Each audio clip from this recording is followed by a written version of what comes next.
aisle. Unfortunately, you have to wait a couple more minutes for Jeremy. I'm Beth Miller, Labour's parliamentary candidate for Corby in East Northamptonshire. I am really... Thank you. Thank you. Thank you all so much for being here. To know that this room is absolutely packed means so much to both myself, Jeremy, and the wider Labour Party. I am very, very excited about today.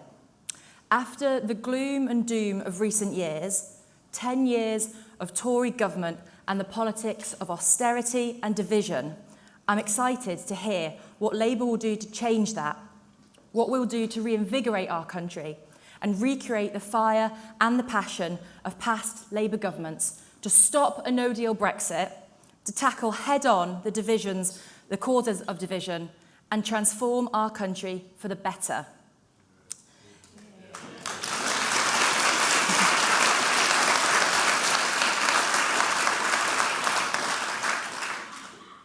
Ideas and a positive outlook are where it all begins, and we have bags full of that here.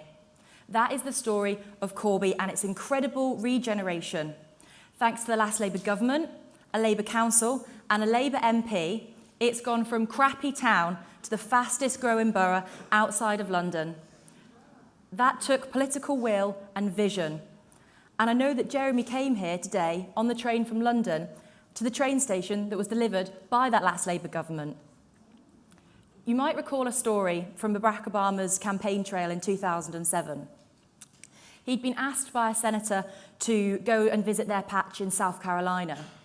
I think by this point in the campaign schedule, he was pretty exhausted, couldn't really be bothered going.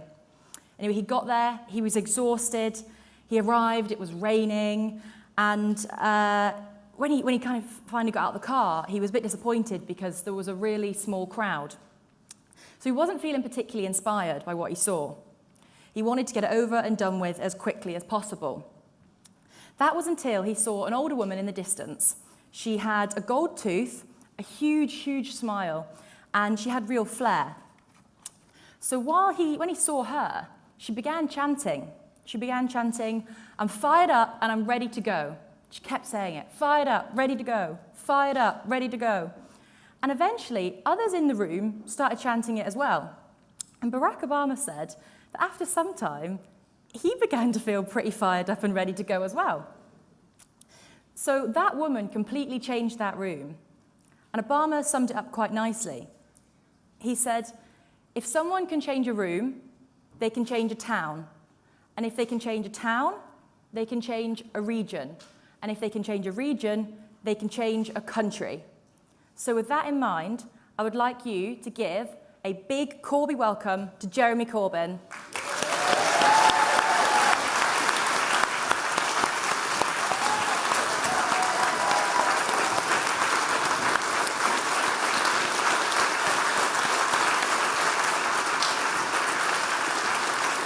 Thanks, Jeremy.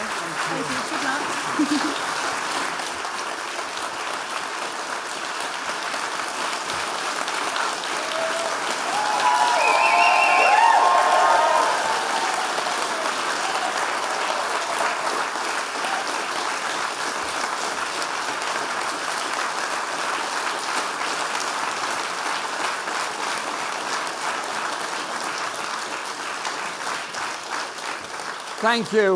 Thank you all for being here this morning, and thank you, Beth, for that introduction, because you are a very powerful voice for the people of Corby, and we need your voice in Parliament to represent the people of Corby, and that is going to happen.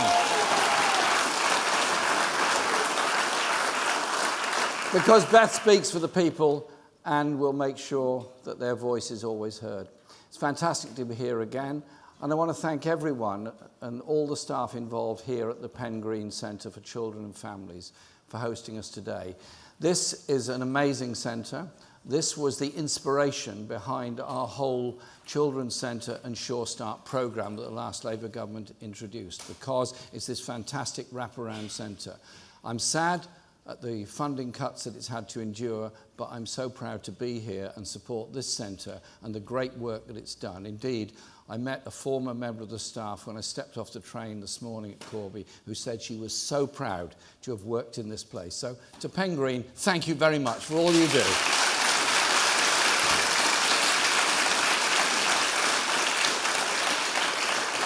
And as I came in this morning, somebody gave me a card. Carolyn McGrath, you're most welcome to our meeting here today.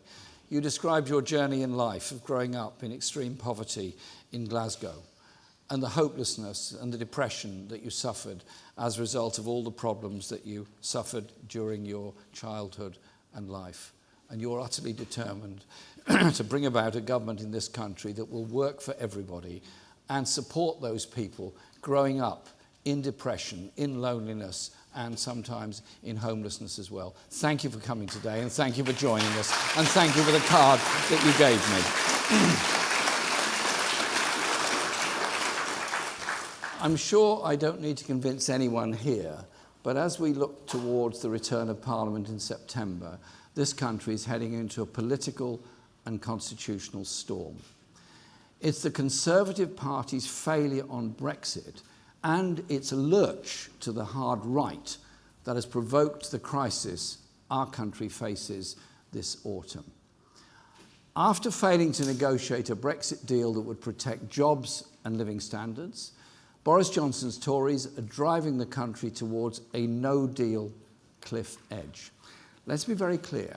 We will do everything necessary to stop a disastrous no deal for which this government has no mandate.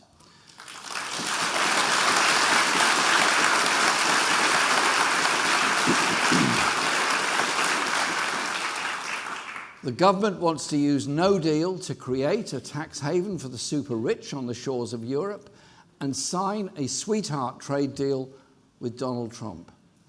Not so much a no-deal Brexit, more a Trump deal Brexit.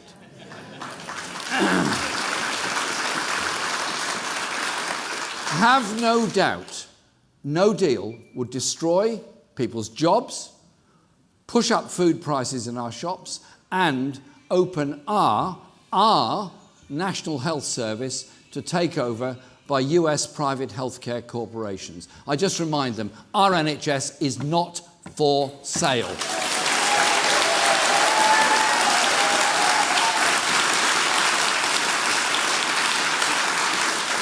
But that seems to be a price that Boris Johnson is willing to pay, because it won't be him or the wealthy people that run the Tory party paying for it. It will be you. It will be us. It will be our people. Labour will do everything we can to protect people's livelihoods. We will work together with MPs from across Parliament to pull our country back from the brink. And I will bring a vote of no confidence in the government. And if we're successful, would seek to form a time-limited caretaker administration to avert no deal and call an immediate general election so that people can decide our country's future.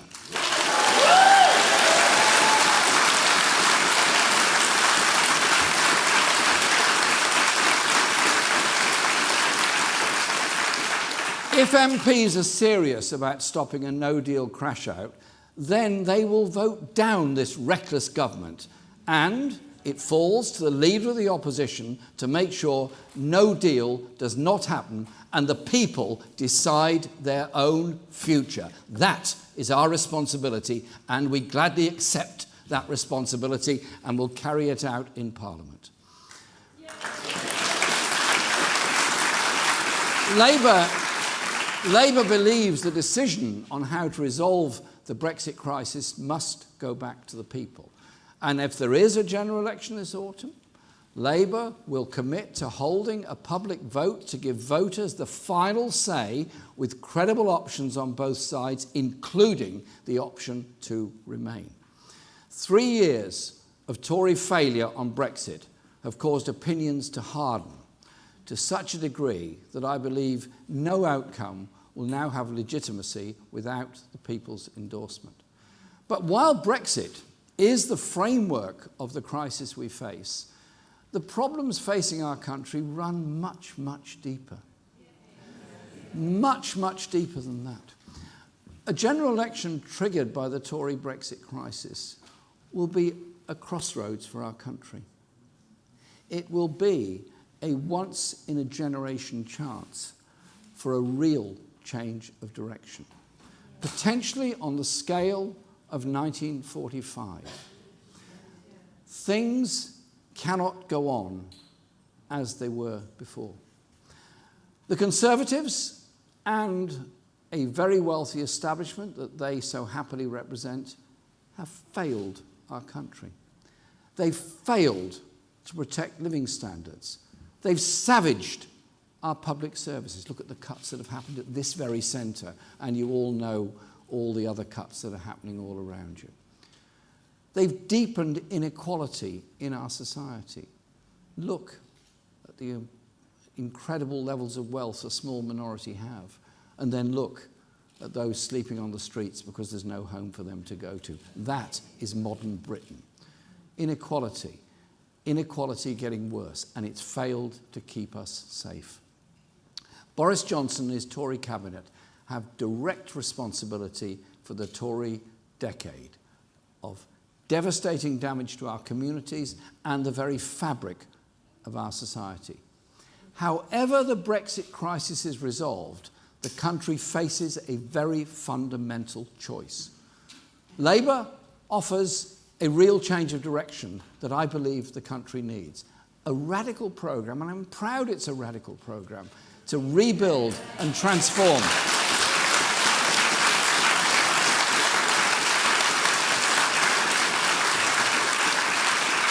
And that radical programme will rebuild and transform communities and public services to invest in green jobs and high-tech industries of the future, and to take action to tackle inequality and action to tackle the climate crisis that we all face. The Tories have lurched to the hard right. Johnson is Britain's Trump, as the US President himself declared, so it must be true. It cannot be said to be fake news. Fake populism and phony outsiders funded by hedge funds and bankers committed to protecting the vested interests of the richest and the elites, whilst at the same time, bizarrely, posing as some kind of anti-establishment movement. The Tories cannot be trusted to deliver on their quick fix promises because their first priority, which has now been revealed, is tax cuts for the biggest corporations and the richest people in this country. You can't have it both ways. You can't be cutting tax for the very richest and then somehow assuming the money's going to be there to pay for the services for everybody else. We are very clear that we are prepared to raise tax for the very richest and the biggest corporations in order to rebalance our economy and our society and reduce the levels of inequality in Britain.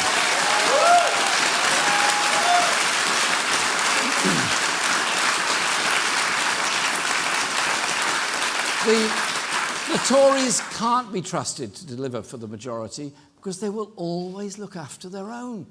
They've got form on this. It goes back a long way. It goes back centuries. Instead of fixing a failed system, they will turbocharge inequalities and insecurities and, of course, with that, climate destruction. Labour can be trusted to deliver the end to austerity, to take on the elites' and vested interests that are holding people back, and to transform our country, as we said in the general election, for the many, not the few. And we can be trusted to take radical steps necessary to protect our environment, provide hope, decent jobs, secure homes, opportunity for every nation and region to build a fairer country that works for all. Our country's been held back for too long by an establishment that the Tories represent. But together, we can take our future in our own hands and tackle the great challenges facing our country alongside Brexit. Inequality and an economy run for the richest, public services that have been stripped back and sold off, and the climate emergency threatening our children's future. Inequality holds us all back. It means the talent of millions of people is squandered. We don't have to be a country of food banks and rough sleepers at one end, while the super rich dodge taxes at the other.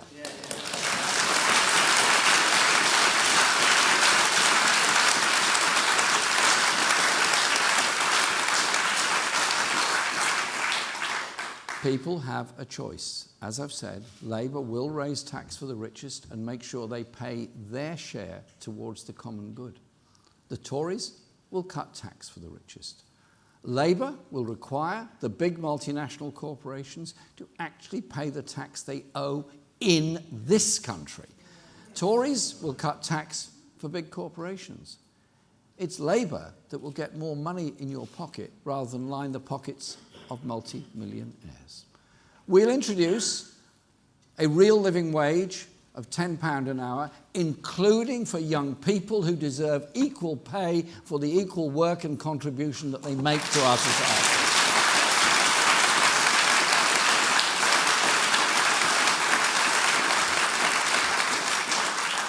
The last time I looked, young people didn't get charged less in cafes and restaurants, didn't pay less in supermarkets, didn't pay less in rent. They have the same needs as older people, so why shouldn't they be paid fairly in order to live decently? But we do need to go further. The problem with an unfair economy isn't just the imbalance of wealth, it's the imbalance of power. So we'll give working people more power to win better wages and have security at work. So we'll put workers on company boards and give the workforce a 10% stake in large companies, paying a dividend of as much as £500 a year to each employee. And Labour won't tell people they have to work until they're 75.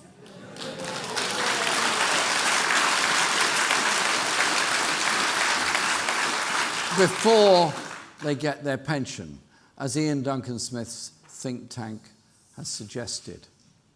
A policy that discriminates against working class people, especially those in manual jobs. And that's from the man who brought us universal credit and a number of other things. We're not having any of that. It's past time that we rewrote the rules of the economy to shift wealth and power from the small elite at the top to the hands of the majority. And that principle of empowering people doesn't just apply to the workforce. That's why we will bring rail, mail, water and the national grid into public ownership.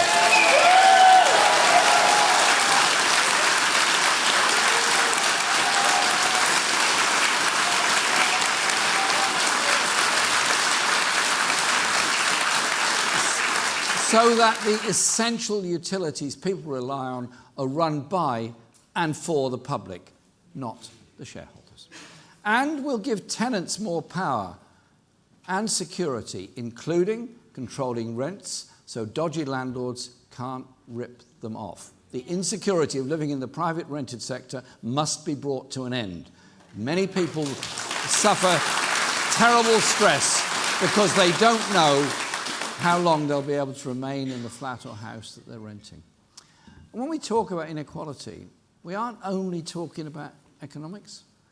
We need a government that's seriously committed to tackling the entrenched inequalities faced by women and minority ethnic communities as well. And we will do that to end the gender pay gap and end the discrimination that too often exists where wages and jobs are concerned. The coming general election, I don't know when it's going to be, so don't ask me the date, but we're ready for it. The coming general election will be make or break for our public services. The new Prime Minister has been making some pre-election spending pledges over the past few weeks, which actually shows that Labour has won the argument that austerity damages our country and it was always a political choice.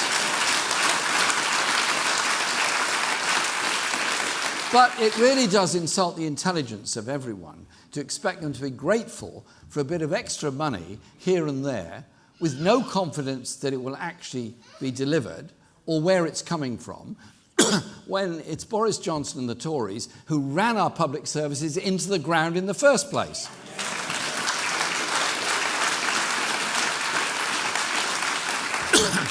And the arbitrary nature of the announcements made shows no understanding whatsoever of the depth of the problem facing the whole of our country.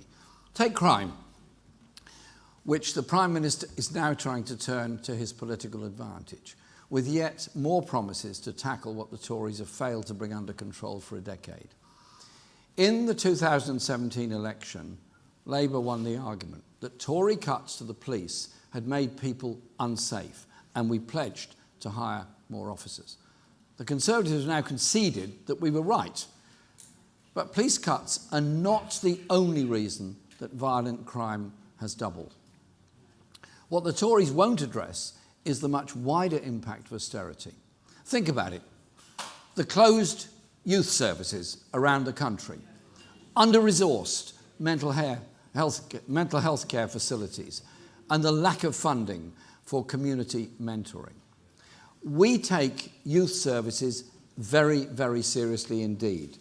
They're the place that young people can go for their imagination, their recreation, their support, and get help when they need it, but also have time with friends and so on. It's part of growing up. It's part of being a community. But for too many young people all around the country, what do they see? A boarded up youth centre, or in some cases, it's been sold off to somebody else. What message is that to the generation of 2019? That they grew up in an under-resourced, underfunded park where there was no youth service, no youth workers and no facilities for them at all. What message is that? I take these things so seriously that we will make it compulsory for local government to deliver a youth service in the future.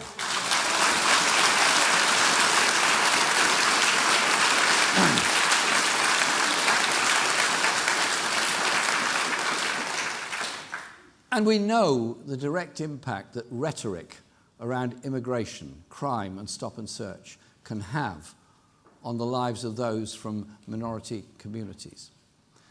So Labour will rebuild our public services because we understand they are the glue that binds a society together. We'll restore pride in our National Health Service by funding it properly and end the sell-offs and privatisation that have come from the Tory and Lib Dem-inspired Health and Social Care Act.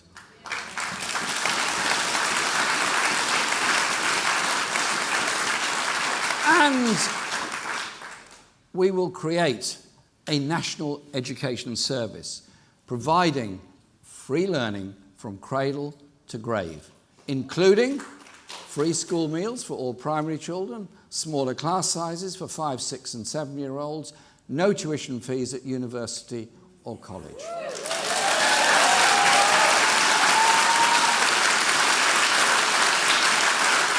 And equal levels of support for those pursuing vocational education as well. They're equally important. Academic and vocational are equally valuable to our society. So who can the public trust to rebuild our services after a decade of Conservative austerity? Labour or the Tories? I leave that question to you. And on the issue that poses the greatest threat to our common future, the climate crisis, it's us, it's Labour that's shown real leadership. We ensured our Parliament was the first in the world to declare a climate emergency. I moved that motion on May the 1st to Parliament, and it was carried unopposed because the Tories didn't dare oppose it. But the declaration is obviously important. That's the first step. But that must be followed by radical and decisive action that can really only be delivered by a Labour government. It certainly won't come from the Tories, the party that scrapped the Swansea Bay tidal lagoon, effectively killed off onshore wind power projects, and is forcing fracking on local communities who oppose it. We have to turn the climate crisis into an opportunity to rebuild industry in this country with a green industrial revolution. That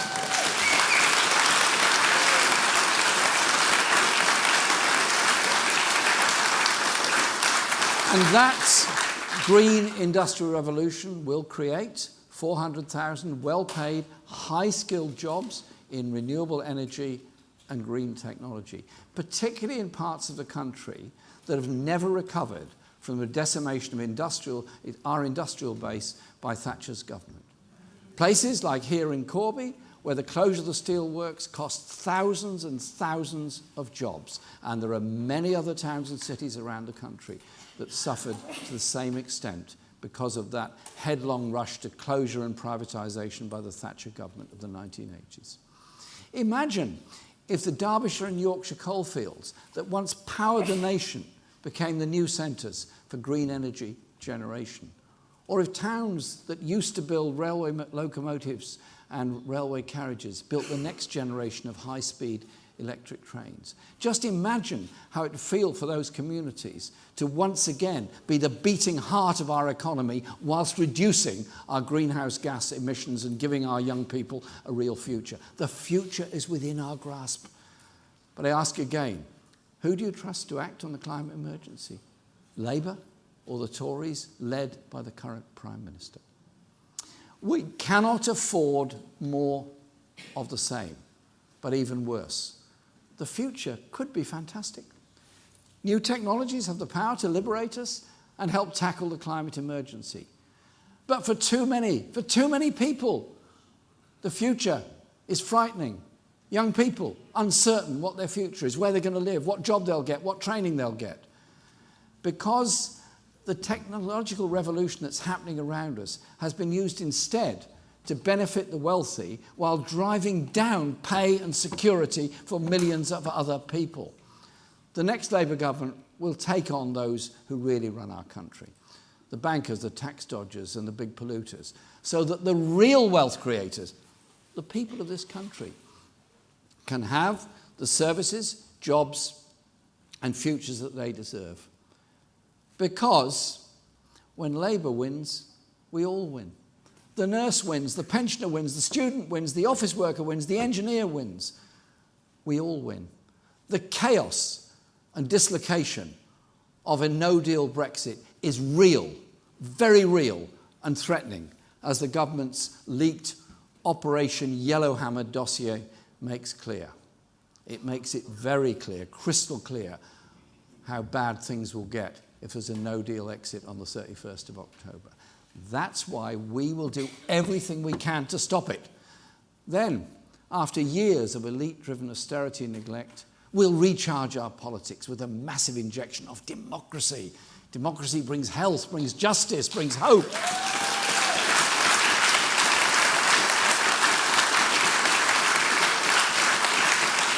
Kicking out the big money interests and putting the people in the driving seat.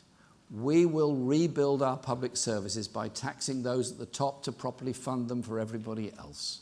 We'll drive up people's living standards by boosting pay, improving rights and running our utilities and economy in the interests of the millions, not the multi-millionaires. And we'll transform our communities with investment in every part of our country. The inequalities between north and south and east and west have got to be addressed. Breathing new life into our high streets by giving security to older people and hope and opportunities for younger people. This is an historic moment with the potential for real change to transform our country if we grasp that opportunity. Thank you.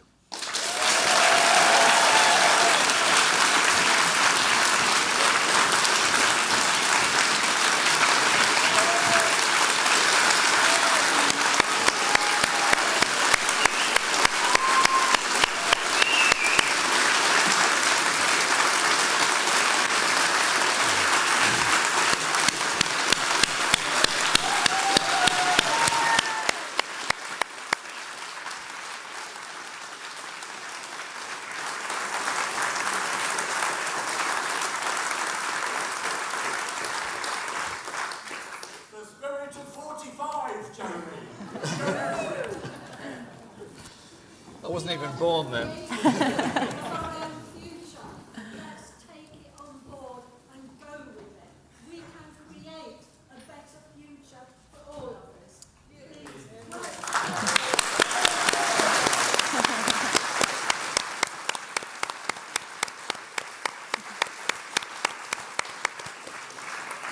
elect her. Just want to say a huge thank you for that, Jeremy. I'm sure everyone will agree that was absolutely fantastic, and it's a sort of inspiration we really need at the moment with this, Tory austerity and Boris Johnson as our Prime Minister. So that really showed how different things could be. So I think there is a choice, Yeah, definitely. A very clear choice as well. So I think now we're going to move to questions, I think firstly from the press, and then we'll move and take some from members. So if we take them in threes, yep. Thanks very much. Andy Bell, 5 News. Hello, Andy. Hi there. Mr Corbyn, you say you're ready to do anything in your power to stop a no-deal Brexit. Would that include potentially stepping aside as leader of that caretaker government?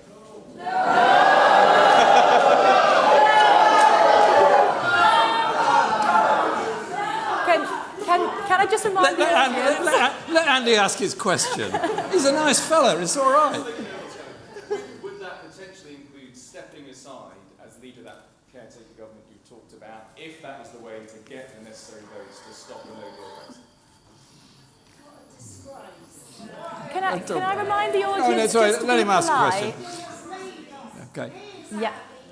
Not the press, or Boris Johnson, or Joe Swanson.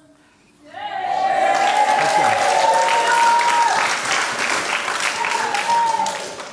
you very much, Mr Corbyn. Ben Wright from the BBC. Given what you've said about the Brexit crisis, do you think that Parliament should now be recalled immediately? And a quick second one. It's clear that you do not have the cross-party support in Parliament to be a caretaker Prime Minister. So would Labour back somebody who can? Let Ben ask his question, please. Rowena? So, Ben, are you done? Yes. Yeah, okay. Rowena? Rowena Mason from The Guardian. If you have a second referendum as your policy going into a general election, is it possible that the Labour Party itself could take a neutral position and allow members of the shadow cabinet and party officials and MPs to campaign on either side of that, either for a Labour-supported Brexit deal or to remain? Thank you. And then we'll do a next set of three in a few minutes. Okay, thanks for your questions. Andy, yes, we will do everything to stop a no-deal Brexit. I am the leader of the opposition, the leader of the Labour Party. All the constitutional precedents are, when a government collapses, it's the leader of the opposition that takes over. There seems to be an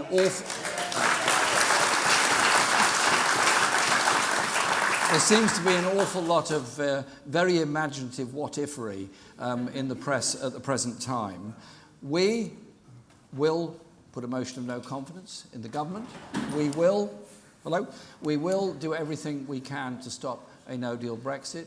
I have written to the leaders of all of the other opposition parties, inviting them to join me in this, and I simply say to them this, and to those probably quite small number of Conservatives who are alarmed at the prospect of a no-deal Brexit, if you're serious about stopping a no-deal Brexit, then back my motion of no confidence to stop this government taking us over a cliff edge on the 31st of October.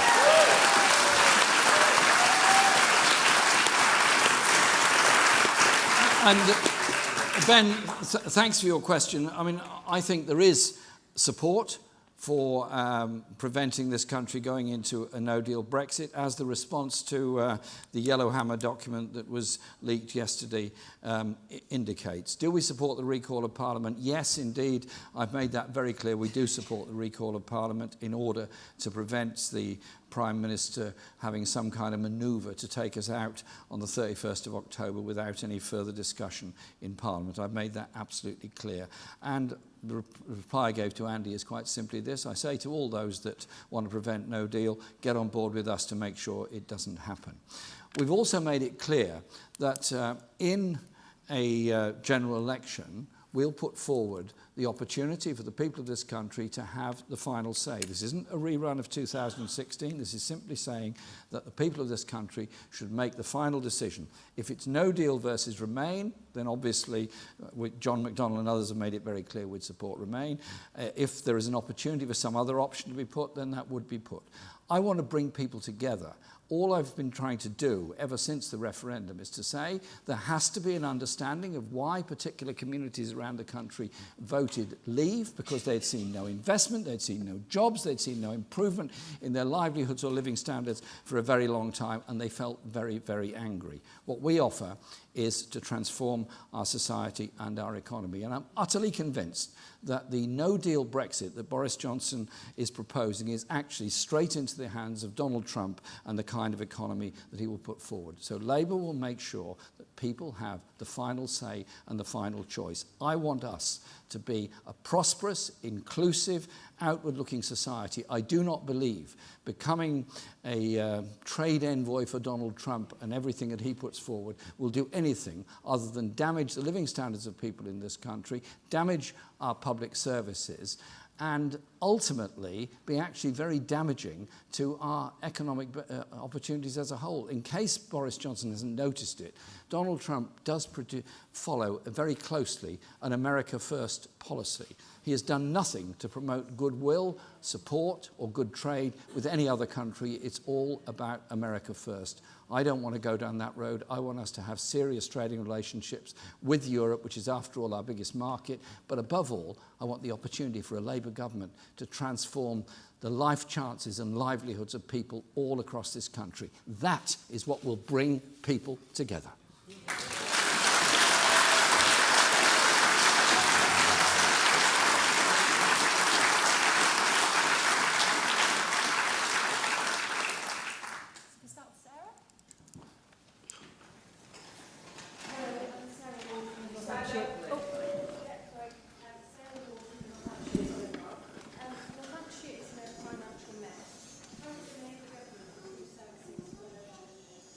Okay.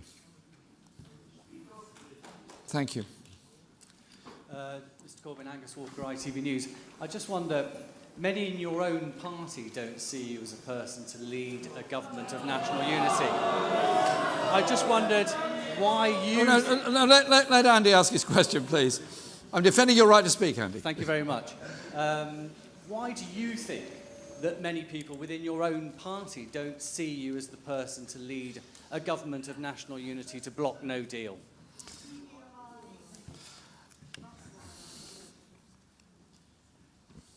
Sam Coates, Sky News. Mr Corbyn, this morning your own Shadow Chancellor, John McDonnell, said that in the event of another referendum, he would campaign and vote to remain. Do you agree with him 100% on that? And if you don't, do you understand why many of the people, particularly from other parties, who you're asking to back you in a vote of no confidence, but want the same as Mr McDonnell, might be having second thoughts? Right, thanks for your questions. First of all, Sarah, thanks for your question. Northampton has become the first council in the country that effectively became bankrupt. And that is surely a warning to every other local authority across the country. Those councils that have worked very hard to try to manage the cuts that have been imposed on them by the government have often been very creative and very imaginative and managed to struggle to keep services together. Many people have lost their jobs in local government through redundancies, and many who work in local government and other public services effectively end up doing 2 or 3 jobs. Those that in social care and many other services work incredibly hard. And I think we should say thank you to all those working in the public sector for keeping the services going. They've shown true dedication, but when a local authority is faced with 40 and 50% cut in its income from central government, something has to give. And what always gives is the services that the most vulnerable need within our society. And there is a social care crisis where over 1 million people are waiting for social care at any one time. We cannot go on like this. And so what's happened in Northampton is just a symbol of what the Tories and Liberal Democrats' failure has been in funding of local government. And so we will properly fund local government and properly fund education. Because at its best, local government services are actually redistributive of wealth. If you provide a youth centre, you provide a library, you provide leisure facilities, you have an effective cleansing service and all the other services that are so important, you're making the public realm a better place, you're helping people that need those services. But the Tory strategy of trying to bring in local funding at the expense of national funding, underfunding our local government services, actually means that the poorest people in the poorest communities and the poorest parts of Britain lose out the greatest. And those that live in the wealthiest parts of the country and the wealthiest people, paying often the very lowest rates of council tax, end up being better off as a result of it. I want to lead a government that's redistributive of wealth and power across the whole country by properly funding local government in all parts of the UK. And I'm determined that we will achieve that.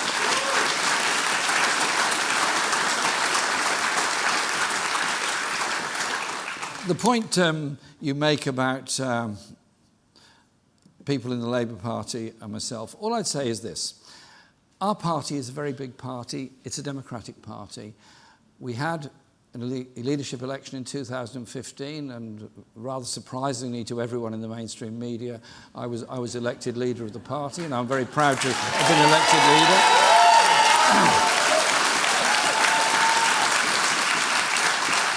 And I was elected leader again a year later, and I'm very, very proud to lead this party. Very proud to lead this party in the direction we're going of opposing austerity, of ending inequality, of redistributing wealth and power in our society. And I'm very sure that everyone in the Labour Party wants to see every Labour MP and every opposition party leader and party members and those dissident Tories join me in the lobby on a motion of no confidence against this government to stop a no-deal Brexit. And I invite them to get on board and do it.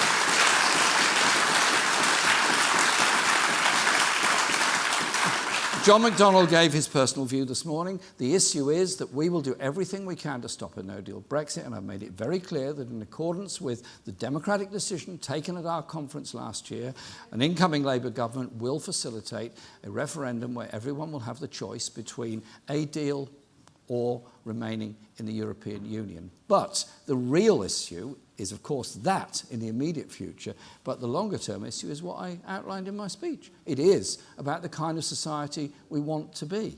I want to be a society that's prosperous, that's inclusive, that's humane, that's decent, that's outward-looking, that above all ends the horror of inequality and poverty that exists in modern Britain. Should it be really possible to do this? Yeah.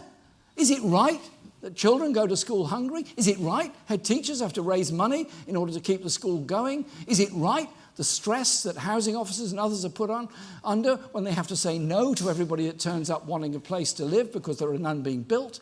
Or can we instead invest in the future, invest in education, invest in good quality jobs, and reduce the grotesque levels of inequality in our society?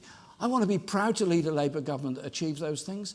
That when the UN produces a report that says millions of people in the fifth richest country in the world are living in poverty and it's getting worse, if that came out under a Labour government, every media outlet in the land would be condemning us, and they would be right. Where's the voice against the Tories for doing that?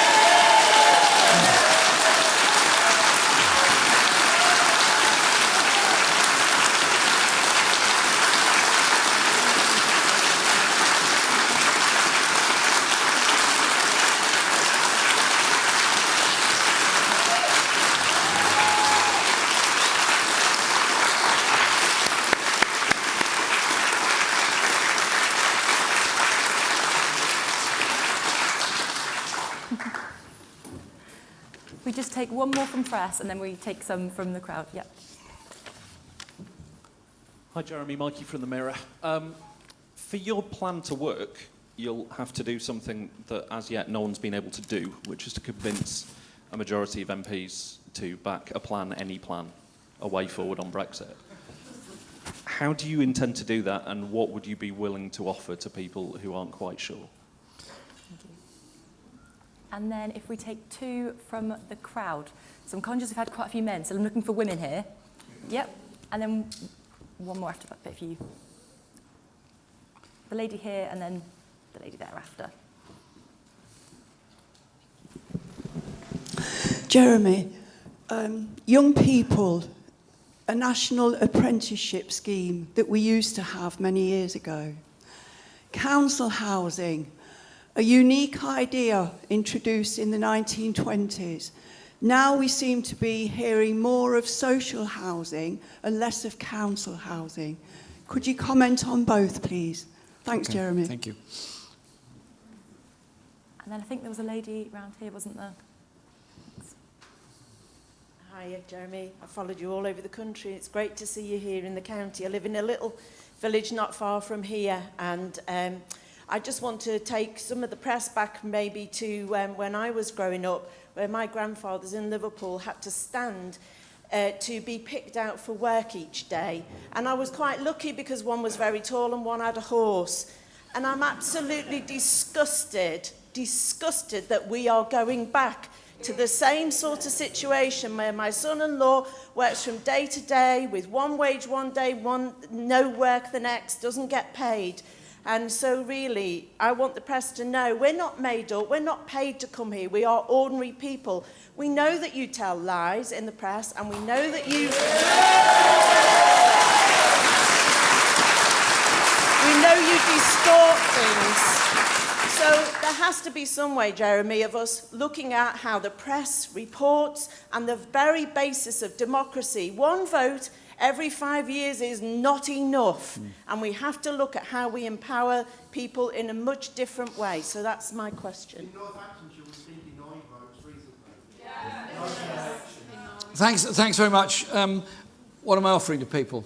What I'm offering is that our party, as the main opposition party, will challenge this government, will do everything to stop a no-deal Brexit, and we offer to form a minority administration in order to give the people the choice in the future through a general election. That's what we're saying. That is the constitutional precedent. That is the norm. All this speculation about lots of other options, they actually don't exist.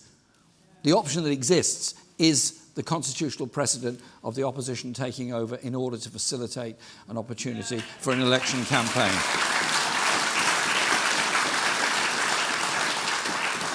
On the other two questions that were raised about young people and apprenticeships and housing, thanks very much for your question.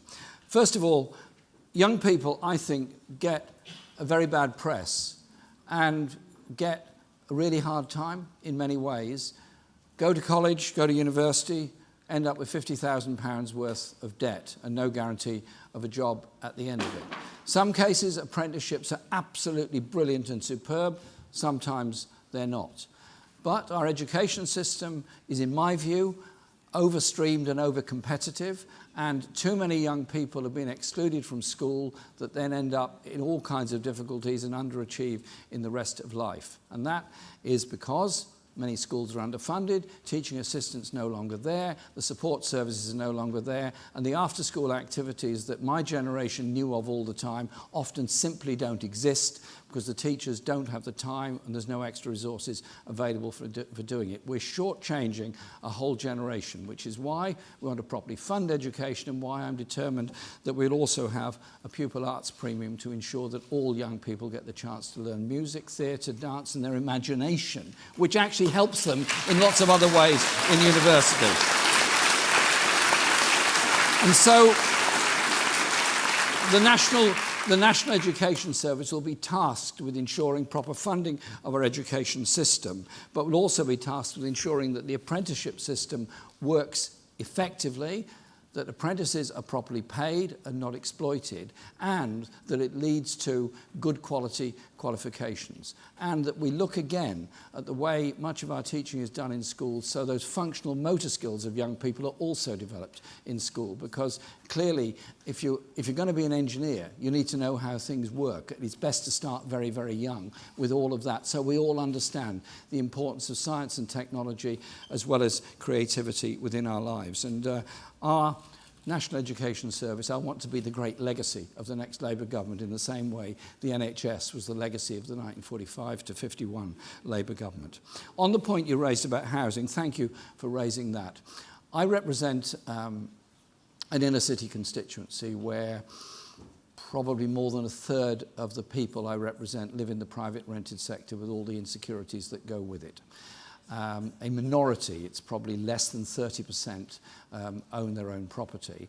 And property prices have gone up so much that hardly anyone living locally could ever aspire to buy their own. So the only options are either private rented or something that the council could provide. And I've made it very clear that it's council housing that I want to develop, and we want to build 500,000 council houses and recognise that the Margaret Thatcher-inspired right to buy has actually led to an explosion in the private rented sector in former council properties. And so you have this sort of absurd situations where people in my own constituency come and see me. Flat A, they're paying maybe, say, 120, £130 a week in rent to the council. Flat B is in the private rented sector. They're paying £400 or £500 a week in rent to that. And believe me, in London, those are the kind of rents that are charged. The principle is simply wrong.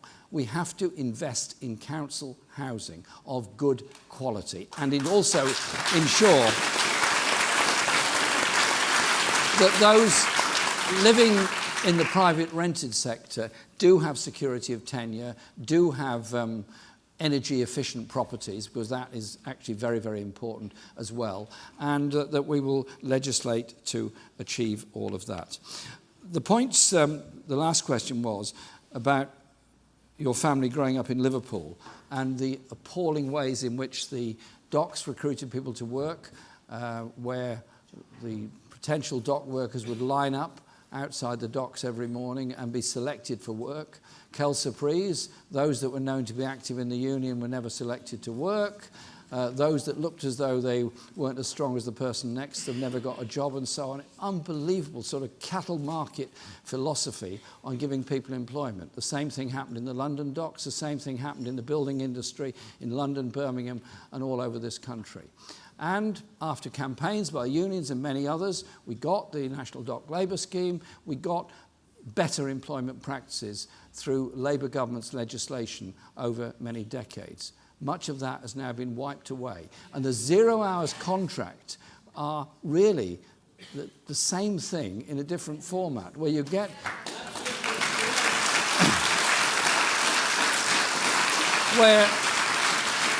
where you see people spending the whole day going around with their mobile phones. I know we're all obsessed with our mobile phones. I've got mine here. So go around all day singing, yeah, yeah. I've got a text, yeah, yeah. I've got some work tomorrow. Oh, Christ, I haven't got any work tomorrow. Is that right? Is that the right way of treating people? And so we will legislate to end 0 hours contracts and ensure there will be a base of employment. But it's also about other rights at work.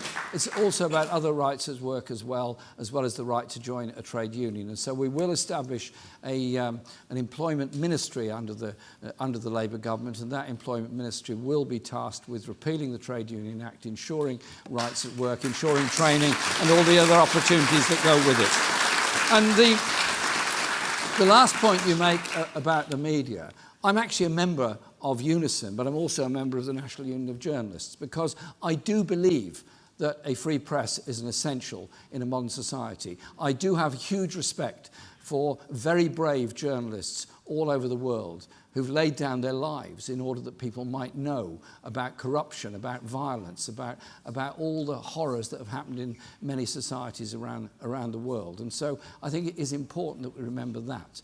But we also want to make sure that everyone has access to the media. We want to make sure there is a right of reply of what goes on within the media, and that they are undertaking balanced reporting, as they're forced to do during an election campaign. And I set out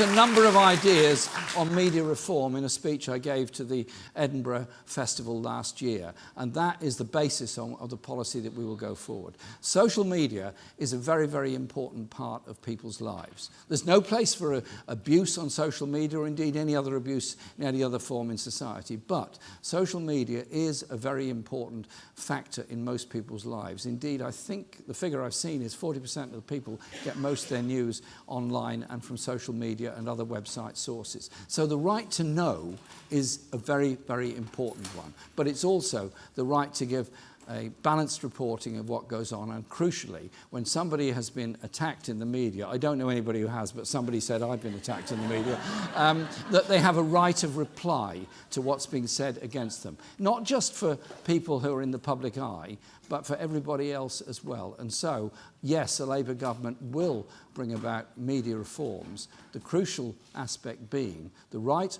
of free press and free speech will be absolutely sacrosanct to everything we do. The right to abuse will not be upheld in the future.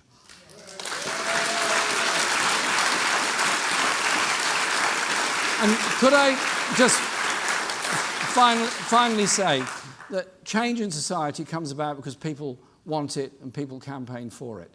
And so we all pay great tribute to those that founded the National Health Service, those pioneers that brought about the pension, the National Insurance System, managed to get votes for women, managed to get Race Relations Act and Human Rights Act. Today, there are heroes in our society. I was with some young people in Bolton on Saturday, discussing their lives and discussing their hopes and opportunities. Very inspiring young man who was organising people to work in Deliveroo and other delivery companies to get them in a union, to get them rights at work. It's those people that work day in and day out for the social justice for all of us and the good of all of us. They're the people that are the bedrock of our movement, and they're the people that will bring about the decent society that we all crave. Thank you.